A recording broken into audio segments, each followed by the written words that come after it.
The tragic history of the Native American Episode 11, The Coastline, was only the beginning. For a while, the early colonies hugged the edge of the Atlantic like frightened children, unsure of what lay beyond the vast forests. But once the settlers' numbers grew, once migration surged, once Europe realized the profit hidden inside the continent, the behavior changed. They stopped stopping. They stopped asking. They stopped pretending. This was the moment when settlers, armed with weapons, entitlement, and royal backing, began pushing inward into the heart of native homelands. And they pushed not with diplomacy, but with force. This is where the story becomes larger, darker, and more violent. At first, native nations tried negotiation. They tried boundaries, they tried compromise. They even offered large areas of land for temporary use, believing the settlers would respect the agreements. But Europeans didn't understand boundaries the way native nations did. To settlers, a boundary wasn't a promise.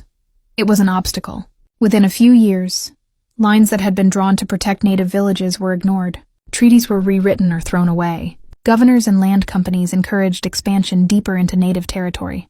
And settlers moved like a slow-burning fire, clearing fields, cutting forests, building towns, taking the land piece by piece.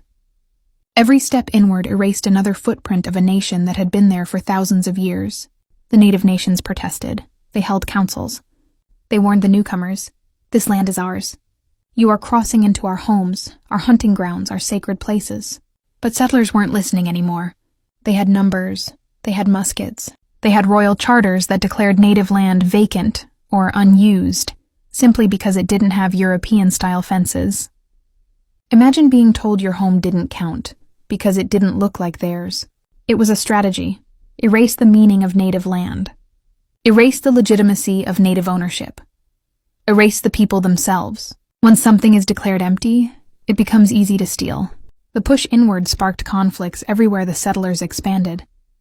Sometimes it started with a single farm built on native land.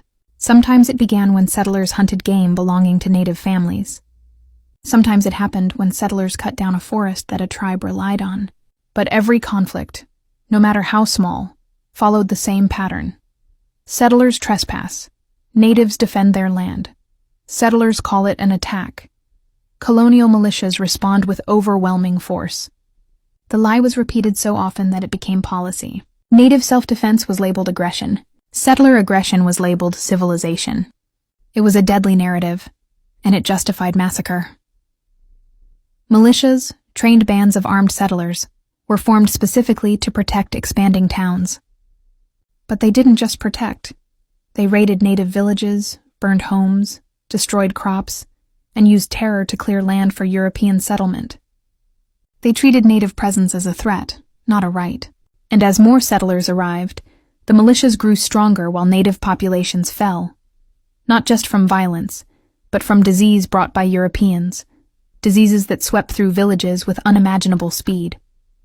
Populations that had survived thousands of seasons were brought to the brink by sickness they had no immunity for. When settlers saw fewer native people in a region, they didn't mourn. They claimed the land was now open. Tragedy became an opportunity. By the late 1600s, the push inward had become unstoppable. Settler towns rose where native villages once stood. Fields of tobacco replaced hunting grounds. Roads cut through sacred spaces. European-style borders divided territories that had once been shared peacefully among tribes. The takeover wasn't random anymore. It was a system, a method, a strategy designed to erase native nations step by step as settlers marched further into the continent. And with every mile they claimed, resistance grew stronger, because native nations now understood the truth.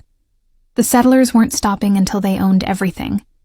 And Episode 12 is where the resistance begins to organize, unify, and fight back on a scale the settlers never expected.